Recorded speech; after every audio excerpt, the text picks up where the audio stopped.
누가복음 15장의 말씀은 총 3가지의 비유로 구성되어 있습니다.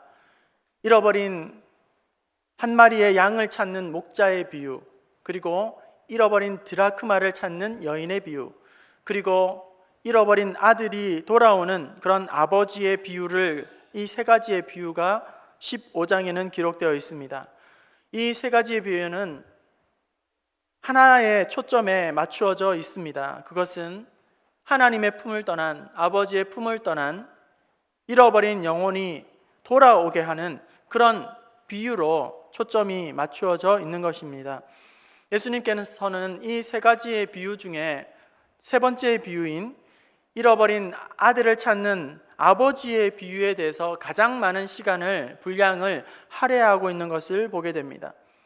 이 3번째 비유를 또한 살펴보게 되면 3단락으로 구성되어 있는데요, 11절부터 16절까지 한 단락, 그리고 17절부터 24절까지 한 단락, 그리고 오늘 본문 25절에서 마지막 32절까지 한 단락, 이렇게 3단락으로 구성되어 있습니다. 첫 번째 단락은 아버지의 재산을 가지고 먼 타국으로 떠난 이 아들이 모든 것을 결국 탕진하여 고통을 받게 되는 그런 내용이 나오고, 두 번째 단락에서는 이제는 탕자가 아버지의 품으로 다시금 돌아와서 모든 신분과 그리고 모든 면에서 다시금 회복을 하게 되는 그런 내용이 기록되고 있습니다. 24절을 끝으로, 그러니까 아버지를 떠났던 이 둘째 아들이 다시금 돌아오고 모든 것이 문제가 해결되어지고 회복되는 것으로 이 이야기가 끝이 났다면, 이 비유는 아주 전형적인 해피엔딩으로 그 결말이 났을 것입니다. 하지만 24절로 이 비유는 끝이 난 것이 아니라 계속 이야기가 이어지고 있다는 것이지요. 이 모든 과정을 지켜보고 있는, 못마땅하게 보는 그런 사람이 한 사람이 있습니다. 이 모든 축제의 과정에 참여하지 못하고 그 마음이 심히 불편해하고 있는 한 사람이 있습니다. 그 사람은 바로 맏아들입니다. 오늘 본문 말씀을 통하여서 돌아온 탕자, 동생에 대한 맏아들의 반응에 대한 이야기를 살펴보기를 원합니다. 이 내용을 통하여서 3가지 정도로 살펴보기를 원하는데요, 첫 번째는 이 맏아들은 누구인가 하는 것입니다. 그리고 두 번째로는 맏아들이 못마땅하게 생각하고 분을 참지 못하고 있는 그 근본적인 이유는 어디에 있는가 하는 것이죠. 그리고 세 번째는 그런 맏아들의 결국은 어떠하게 끝나는가, 비유의 결말이 무엇인가 하는 것입니다. 먼저 이렇게 좋은 날 거칠게 아버지에게 항의를 하고 못마땅해 하고 하는 이 아들은 누구일까요? 25절에는 맏아들이라고 간략하게만 소개하고 있습니다. 맏아들이라고 합니다. 이 자리에도 맏이들이 있을 겁니다. 혹시 맏이 되시는 분들 한번 손 한번 들어보시죠. 맏이다, 딸이든 아들이든 저는 맏입니다. 네, 내려보시고. 네. 맏이들은 대체로 책임감이 강하고요, 또 생각이 깊습니다. 그리고 자기 주장도 강하죠. 그리고 자존심도 세고 우직하기로 또 하기도 합니다. 이에 비해서 막내둥이는 여간 철이 없고 또 응석을 부리고 늘 관대하게 사랑만 받는 그런 아이가 이 막내둥이죠. 그리고 중간에 낀 둘째나 셋째들은 이도저도 아니고 성격만 좀 독특하게 그렇게 살아남는 법을 배워갑니다. 아무튼 맏이는 대체로 책임감이 좀 강하고 또 자존심이 세고 자기 주장이 아주 강하죠. 반면에 자기의 자존심에 상처를 입게 되면 그것을 못 참아하고 못 견뎌하는 것이 또 이 맏이들의 성향입니다. 오늘 성경에 나오고 있는 이 맏이도 그 연장선에 선상에 있지 않나 그렇게 생각을 해봅니다. 둘째 아들은 이제 아버지의 품을 떠나서 모든 재산을 다 먹어버리고 방탕한 삶을 살아가는, 누가 봐도 바깥에서 드러난 그러한 죄인이죠. 이 돌아온 탕자, 그러니까 돌탕이라고 할 수 있다면, 이 맏아들은 드러난 죄인은 아니지만, 이 둘째처럼 드러난 죄인은 아니지만 숨겨져 있는 죄인, 바깥으로 나간 탕자는 아니지만 집 안에 있는 탕자, 즉 다시 말하면 집탕인 것이죠. 그래서 오늘 설교의 제목을 돌탕에 대한 집탕의 반응이라는 제목으로 잡아보았습니다. 여러분, 오늘 이 맏아들은 누구를 의미하는 것일까요? 예수님께서 이 비유를 말씀하실 때에 당시에 가장 종교적이고 가장 하나님을 잘 믿는다고 자부하던 바리새인과 서기관들을 염두하고 하신 말씀이 바로 이 15장 전체의 말씀이라는 거예요. 그런 내용이 어디에 나올까요? 15장 1절 2절 말씀을 우리 함께 읽어보겠습니다. 15장 전체의 배경이 되는 말씀이기도 합니다. 15장 1절 2절입니다. 시작. 모든 세리와 죄인들이 말씀을 들으려고 가까이 나아오니 바리새인과 서기관들이 수군거려 이르되 이 사람이 죄인을 영접하고 음식을 같이 먹는다 하더라. 예수님께서 죄인과 세리들과 함께 식탁에 교제를 하고 그들을 안아주시니까 그것이 못마땅하게 여겼던 바리새인과 서기관들이 그것을 수군거리며 책잡고 있는 것입니다. 바로 예수님은 지금 바리새인과 서기관들을 맏아들에 비유하고 계신 것이죠. 왜일까요? 당시에 가장 종교적이라고 할 수 있는, 율법을 가장 잘 지키고 비교적 회개할 것이 없는 이 바리새인과 서기관들이, 세리와 죄인들이 회개하고 주님께 돌아오는 것을 대단히 못마땅한 눈초리로 보았다는 것입니다. 이방인들에게 복음이 전해지고 죄인들에게 복음이 전해지는 이것에 대해서 그들은 좋지 않은 그런 감정을 가지고 있었던 것입니다. 그렇다면 오늘 이 시대의 맏아들, 장자는 누구일까요? 가장 신앙적이면서 또한 하나님을 잘 믿는다고 자부하는 사람들, 하나님의 일을 곧잘 하면서 늘 하나님 곁에 있지만 감사할 줄 모르는 사람들, 그리고 은혜와 감격을 다 상실해버린 사람들, 잃어버린 영혼들이 하나님 앞에 돌아오는 것에 대해서 무관심하고 냉담한 사람들, 그 사람들이 바로 오늘을 살아가는 맏아들이요 장자라는 것입니다.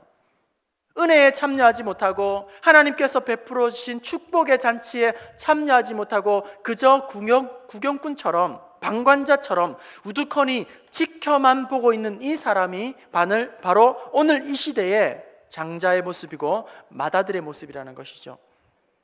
오늘 말씀을 통하여서 돌아온 이 탕자에 대한 맏아들의 반응은 무엇이었을까요? 그리고 그렇게밖에 반응하지 못하는 그 마음의 뿌리에는 어떤 의식이 자리 잡고 있었기 때문에 큰아들은 그렇게 반응하고 있는 것일까요? 25절에는 이제 밭에서 열심히 수고하고 맏아들이 돌아오게 됩니다. 집으로 돌아오는 가운데에 집 가까이에 왔을 때에 풍악이 들리고 잔치가 벌어진 것을 발견하게 되었습니다. 그때에 한 종을 불러서 연유를 물어보았습니다. 이것이 무슨 일이냐? 그때의 종은 잔치가 열린 데에 대한 이유를 말해줍니다. 27절 말씀 우리 함께 보겠습니다. 27절입니다. 시작.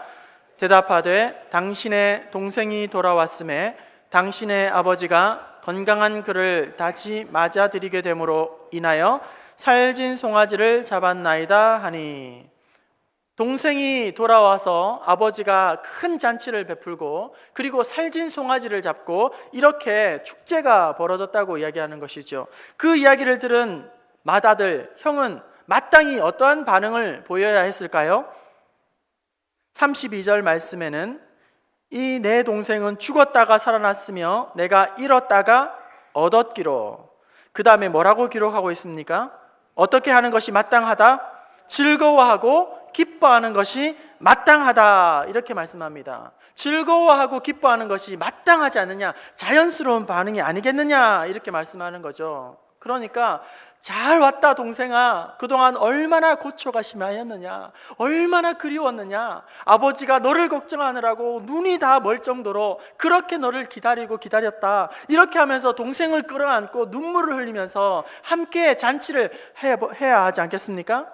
아버지가 동생을 위하여 좋은 살진 송아지를 잡았다는 그 말씀에 맞장구를 치면서 아이쿠 그 송아지 참 맛있겠다, 나는 미디엄, 이렇게 이야기하면서 그것이 싫으면 나는 웰던 이렇게 하면서 그렇게 참여해야 할 텐데, 그것이 아니라, 기뻐하는 것이 아니라 오히려 펄쩍 뛰면서 아버지에게 강하게 거칠게 항의를 하고 있다는 것입니다. 항변을 하고 있다는 것입니다. 왜 맏아들은 이런 반응을 보이고 있을까요? 왜 못마땅하게 여겨서 문화에서 들어가지도 아니하고 버티고 서서 아버지에게 시위를 하고 있는 것일까요?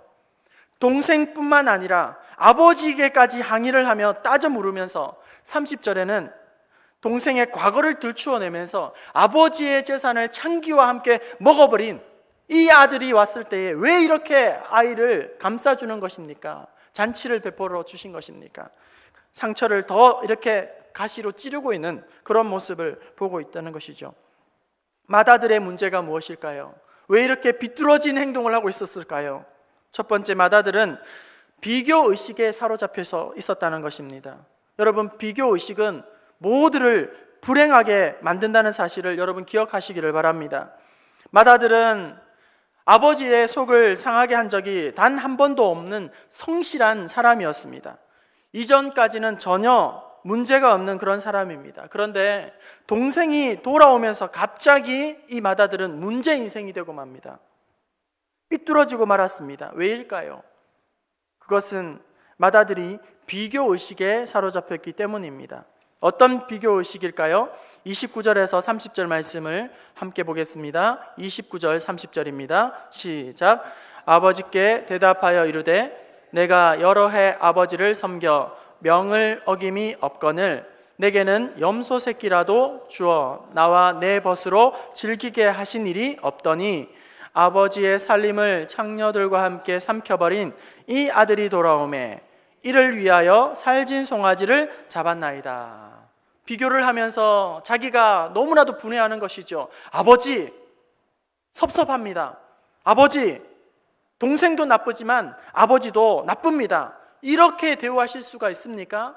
저는 열심히 뼈 빠지게 아버지를 섬겼지만 저에게는 염소 새끼 하나도 잡아주지 않더니만 동생이, 그것도 못난 동생이 돌아오니 이렇게 잔치를 베풀고 큰 은혜를 베푸는 것은 무엇입니까? 이렇게 비교하면서 화를 버럭 내고 있다는 것이죠. 성도 여러분, 이 같은 문제들은 오늘 우리에게도 흔히 발생하고 일어나는 문제라는 사실입니다. 나에게 있는 것, 이미 내가 가지고 있는 것, 내가 누리고 있는 것, 그것이 충분함에도 불구하고 문제는 그것으로 만족하지 않고 다른 사람들과 끊임없이 비교하면서 스스로 불행을 자초하게 된다는 것이죠. 여러분, 우리가 느끼는 빈곤은 대부분 상대적인 빈곤이고 또 상대적인 박탈감이라는 것이에요. 나에게 소유의 집이 있는 것만으로도 감사해야 할 텐데 다른 사람들이 더 좋은 집을 사고 살아가는 것을 보면서 스스로 불행하게 만드는 거예요. 평소에는 아무런 문제 없이 즐겁게 그렇게 살았는데 명절이 되어서 다른 사람들이 해외여행을 가는 모습을 보면 그것이 왠지 마음에 빈곤감으로 찾아와서 불쾌하게, 불편하게 마음속에 다가올 수도 있다는 것입니다. 다른 집에서 자녀들을 다 유학 보내면 그동안 자기가 열심히 뒷바라지 했는데 그거 유학을 못 보내주는 그것이 책임감에, 죄책감에, 자기가 죄스러운 마음에 자녀들에게 미안한 마음을 갖는다는 거예요. 가지고 누리는 것이 불편함이 전혀 없음에도 불구하고 옆집에서 다른 사람들이 무언가 좋은 것을 하고 있으면 상대적으로 비교하면서 자기를 초라하게 만든다는 것입니다. 일전에 하버드 대학에서 학생들을 대상으로 설문조사를 이런 것들을 했습니다. 만약에 다른 사람들이 300만 원을 받을 때에 당신이 500만 원을 받는 경우, 이것을 A라고 하고, 이 경우와 그리고 다른 사람들이 1,500만 원을 받을 때에 당신이 1,000만 원을 받는 경우, 이 두 가지의 경우 중에 어떤 것을 당신은 선호하십니까? 선택하시겠습니까? 이렇게 물어보았어요. 상식적으로 생각하면 500만 원보다 1,000만 원을 받는 것이 더 좋지요. 그런데 학생들의 설문의 지배적인 선택은 뭐냐면 다른 사람들보다 많이만 받으면 된다는 거예요. 1,000만 원 받는 것보다 500만 원 받고 다른 사람들보다 더 잘 사는 걸 원한다는 거죠. 비교하면서 자기가 더 우월하기를 원하고 비교하면서 우리는 점점 열등감을 갖게 된다는 겁니다. 여러분, 비교를 통해서 인간의 행복을 결코 만족을 얻을 수가 없는 것입니다. 비교라는 이 단어의 뜻은 비교하면서 비참해지고 또 비교하면서 교만해진다 하는 뜻이라는 거죠. 즉, 비교는 하면 할수록 비참해지거나 교만해질 뿐이라는 것입니다. 아무런 유익이 없다는 거예요. 제가 먼저 살던 곳에서 저희 집 바로 옆에 저희 큰아이와 똑같은 또래의 여자아이가 있었습니다. 이 아이는 소위 말하는 엄친딸이에요. 엄친딸. 아주 모든 방면에서 뛰어난 아이죠. 단원평가를 하게 되면 올 100점을 맞는 아이입니다. 그리고 학교를 다녀오면 알아서 영어 학원을 가고 피아노 학원을 가고 수영 강습을 가고 싫지도 않은 모양이에요. 그런 것을 막 즐겨하는 아이인데 저희 첫째 아이가 좀 덜 떨어지는 아이가 아니거든요. 이 아이가 좀 괜찮은 아이입니다. 그런데 그 옆에 있는 그 아이와 비교만 하면 손해를 항상 보는 거예요. 괜찮은 아이인데 방금 전까지만 해도 함께 막 웃고 떠들고 씨름을 하고 즐겁게 놀았는데 그 여자아이와 비교하면 이 아이가 너무 덜 떨어져 보이고 천덕꾸러기가 되고 그냥 말썽꾸러기처럼 여겨지는 것이에요. 비교하면서 우리의 가정이 웃음이 사라지고 행복이 사라지더라는 거예요. 오늘 본문 말씀의 이 맏아들은 조금 전까지만 해도 전혀 문제가 없는 아이였습니다. 아들이었습니다. 그런데 동생과 자신을 대우를 비교하면서 그만 미천이 드러나고 말았다는 거예요. 그냥 감정적으로 바닥을 치고 말았다는 것입니다. 여러분, 다른 사람들과 비교의식에 빠지지 마시기를 바랍니다. 비교의식은 스스로를 불행하게 만드는 것입니다. 비교하면서 비참해지거나 교만해질 뿐이라는 거죠. 우리 아내들이여, 남편을 비교하지 마시기를 바랍니다. 우리 남편들 제일 기분 나쁘게 하는 거예요. 그렇게 잔소리를 하고 비교를 하면 알아듣고 더 잘할 것 같죠? 그런 것이 아니라 오히려 성질을 부리면서 꼬장을 부립니다. 우리 남편들이. 여러분, 절대 아내들 비교하지 마시기를 바랍니다. 우리 남편들도 혹 아내를 비교하는 그런 겁을 상실한 남편은 아무도 없으시죠? 네. 간 큰 남편은 아무도 없으실 것입니다. 우리 부모님들도 좀 부족해도 연약해도 우리 자녀들 비교하지 마시고 사랑해 주시고 더욱더 안아주시고 더욱더 축복해 주시고 더욱더 아이들을 지지해 주시는 그런 부모님들 다 되시기를 바랍니다. 맏아들이 실패한 이유는 동생과 스스로를 비교하면서 이제 섭섭한 마음이 생겼던 거예요. 아버지에 대한 섭섭한 마음. 그리고 또한 이 아들의 문제는 무엇이었을까요? 이 맏아들은 부족함이 없음에도 불구하고 감사할 줄을 몰랐다는 것입니다. 31절 말씀 우리 함께 보겠습니다. 31절입니다. 시작. 아버지가 이르되 예 너는 항상 나와 함께 있으니 내 것이 다 내 것이로되. 맏아들은 아버지가 자기와 늘 함께 하신다는 것이, 아버지와 함께 사는 것 그 자체가 얼마나 큰 축복이고 얼마나 큰 특권인지를 이 아들은 느끼지를 못하고 있습니다. 아버지가 늘 함께 계셔서 늘 가까이 계시다는 이 사실이 얼마나 소중한 것인지를 잘 깨닫지 못하고 있다는 것이죠. 부족함이 아무것도 없음에도 불구하고 감사할 줄 모르고 행복에 겨워 있으면서도 행복할 줄 모르는 이 아들의 문제는 자기가 가지고 있는 것, 누리고 있는 모든 것을 당연하게 생각하면서 불평하기 시작한다는 거예요. 그래서 일찍이 가수 이남희가 이렇게 노래하지 않았습니까? 떠나보면 알 거야, 아마 알 거야.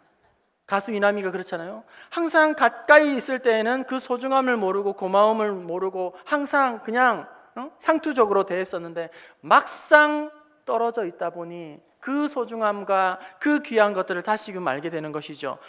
성도 여러분, 오늘 우리가 신앙의 감격과 기쁨과 감사를 잃어버리고 차갑고 냉랭한 신앙생활을 하는 이유가 무엇일까요? 하나님께 받은 이 은혜들을 너무나도 당연한 것으로 여기기 때문이라는 거예요. 우리는 자격 없이 구원을 받은 자입니다. 우리는 탕자와 같은 자입니다. 우리는 은혜를 받을 만한 아무런 조건이 없는 자입니다. 그럼에도 불구하고 하나님께서 크신 은혜로 우리를 자녀 삼아 주시고 구원해 주시고 귀한 직분을 맡겨 주셨어요. 그런데 그런 은혜를 받았음에도 불구하고 그것이 너무나도 익숙해진 나머지 그것을 당연한 것으로 아무런 느낌이 없이 감동이 없이 그렇게 소중함을 잃어버리고 살아간다는 것입니다. 마치 우리가 자연스럽게 산소와 이 공기를 마시면서도 그 소중함을 잘 깨닫지 못하고 살아가는 것처럼 말입니다. 오늘 대부분의 사람들이 과거에 비해서 못 먹고 못 살던 그런 시대에 비해서 훨씬 넉넉해지고 훨씬 부유해지지 않았습니까? 그럼에도 불구하고 그 못 살던 시대에 비해서 결코 마음이 행복하지 못하다. 행복 지수가 너무나도 턱없이 낮다는 거예요. 오히려 현대인들은 더욱더 강박하고 더욱더 팍팍하고 더욱더 메마르고 영적으로 빈곤한 삶을 살아가고 있다는 거예요. 왜냐하면 지금 가지고 누리고 있는 것에 만족하지 못하고 그것을 당연하게 여기기 때문입니다. 익숙해질 대로 익숙해져서 너무나도 가까이 있기 때문에 그 소중함을 잘 깨닫지 못하기 때문이죠. 캄보디아 해외 단기 선교팀이 갔다 와서 그런 소식을 전해줘요. 수도를 틀었는데 아주 흙탕물이 나오더라는 거예요.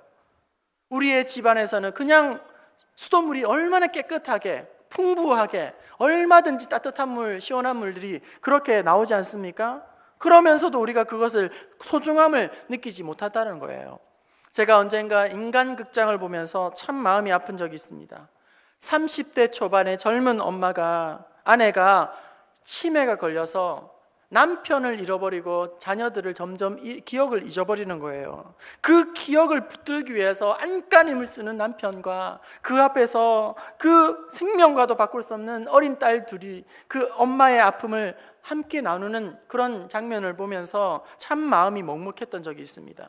그런데 그 남편이 옛날에 기억이 또렷또렷할 때에 그 아내와 아이들과 함께 놀았던 VTR을 이렇게 틀어놓으면서 혼자서 자기의 독백을 이렇게 이야기하는 거예요. 평범한 일상이 그렇게 소중한 선물임을 그때는 몰랐네요. 이렇게 하면서 눈물을 주르륵 흘리는 것입니다. 여러분, 하나님께서 주신 이 축복만 우리에게 감사의 제목이고 기뻐할 그런 제목이 아니라 하나님께서 나와 함께 하시는 그 자체가, 하나님의 은혜 안에서 우리가 살아가는 것 이 자체가 하나님의 은혜요 축복인 줄로 믿습니다. 우리가 건강한 몸과 마음으로 이 시간 네 발로 이 예배의 자리로 나와서 은혜의 자리에 참여한 것만으로도 얼마나 큰 축복이요 특권인 줄을 모른다는 사실이에요. 너무 익숙해버린 나머지 오늘 우리는 우리의 삶을, 우리의 신앙을 축제로 만들지 못하고 그냥 타성에 빠져서 그렇게 김 빠진 소리만 하고 불평과 탄식과 그렇게 투정만 부리고 있다는 거예요. 단조로운 삶을 살아가고 있는 것입니다. 아버지를 향하여 지금 성토하고 있는 이 마다들은 늘 아버지와 함께하는 것, 아버지와 함께 모든 누렸던 것들이 큰 축복임에도 불구하고 그것을 깨닫지 못하고 감사를 잃어버리고 말았다는 것입니다. 성도 여러분, 작은 것에도 감사하고 감격하는 저와 여러분 될 수 있기를 바랍니다. 불평과 원망과 탄식이 아니라 하나님께서 주신 그 본디 마음, 첫사랑, 그 첫 마음을, 감사의 마음을 늘 간직하며 살아가는 저와 여러분 될 수 있기를 원합니다. 또한 마지막으로 이 마다들의 결정적인 문제는 무엇이었을까요? 그것은 늙은 아버지의 마음을 알지 못했다는 것입니다. 아버지의 심정을 이해하지 못한 것입니다. 눈이 멀기까지 떠나버린 이 작은 아들을 기다리고 애타며 기다린 이 늙은 아버지의 마음을 조금이라도 이해했다면 이렇게 펄펄 뛰며 아버지에게 항변을 하지는 않았을 것입니다. 오히려 아버지에게 더욱 감사를 이야기하고 위로하고 격려했을 것입니다. 여러분, 오늘 우리가 하나님께서 우리를 향한 그 가정을 향한, 교회를 향한 그 아버지의 마음은 무엇일까요? 그 아버지의 마음을 우리가 느낄 수만 있다면 오늘 우리는 이렇게 무감각하게 신앙생활을 하지 않을 것입니다. 형제와 자매를 그냥 비난하며 정죄하며 미워하지는 않을 것입니다. 아버지의 마음을 경험하게 된다면 우리는 한없는 사랑과 용서로 그들을 안아주고 용서할 것입니다. 렘브란트의 탕자의 귀향이라는 그림이 있습니다. 화면을 통해 그림을 보시겠습니다. 렘브란트가 최후의 작품으로 남긴, 그리고 대표작이기도 한 이 탕자의 귀향은 그 안에 대표적으로 3명의 인물이 나오고 있습니다. 5명이지만 3명의 인물로 우리는 압축할 수 있습니다. 첫 번째, 탕자입니다. 이 탕자는 지금 무릎을 꿇고 울며 뒤돌아서 있습니다.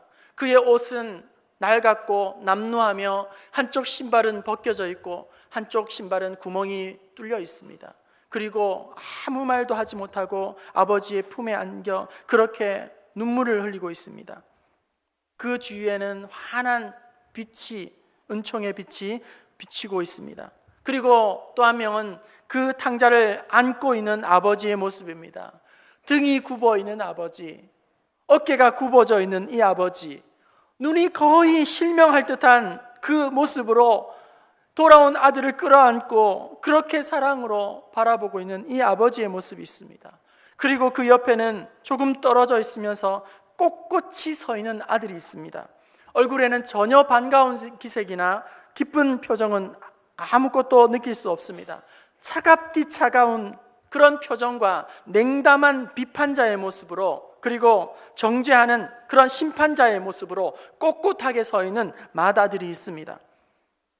이 그림이 유명하게 된 것은 우리가 잘 아는 헨리 나우엔이 이 그림을 보면서 온전한 회심을 하면서 이 그림이 더욱더 유명하게 됩니다. 헨리 나우엔은 1983년도 친구의 집무실을 방문했다가 이 그림의 사본을 보게 됩니다. 빨려 들어갈 것 같은 그러한 마음을, 전율을 느끼게 됩니다. 그리하여서 러시아에 직접 방문하여 실제 원본 그림을 구경하게 됩니다. 그리고 돌아와 탕자의 귀향이라는 책을 기록합니다. 그리고 이 그림의 충격으로 말미암아 그는 하버드 대학 교수직을 내려놓고 남은 여생을 장애인 사역에 이제는 모든 것을 쏟아붓게 됩니다. 헨리 나우엔은 이렇게 말했습니다. 이 그림에 나오는 탕자와 그의 형의 모습은 인간의 두 본성을 보여줍니다. 저는 처음에는 제가 탕자인 줄 알았습니다. 아버지의 무릎에 얼굴을 파묻고 눈물을 흘리는 자신이 탕자였다고 그렇게 알았다는 것이죠. 저는 처음에 탕자인 줄 알았습니다. 그런데 나중에 제가 맏아들이 나의 모습인 것을 깨달았습니다. 저는 회개하였습니다. 성도 여러분, 저와 여러분 안에 이런 맏아들의 모습은 있지 않습니까? 하나님의 충만한 은혜를 받았음에도 불구하고 감사를 다 잃어버리고 오히려 원망과 불평에 가득 차서 은혜의 잔치에, 축복의 자리에 참여하지 못한 채 꼿꼿이 서서 그저 구경꾼처럼, 방관자처럼 팔짱만 끼고 있는, 형식과 타성에 젖어 있는 그러한 메말른 그리스도인이 아닌가 하는 것입니다. 이제 맏아들의 그 결국은 어떻게 끝이 나고 있습니까? 성경은 여러분 이 부분에 대해서 더 이상 우리에게 알려주는 정보가 없습니다. 이것이 바로 열린 결말이라는 것입니다. 맏아들은 문 밖에 서서 있는 채로 이렇게 이야기는 마무리가 됩니다. 그 다음에 무슨 일이 벌어졌는지 우리들은 알 수 없습니다.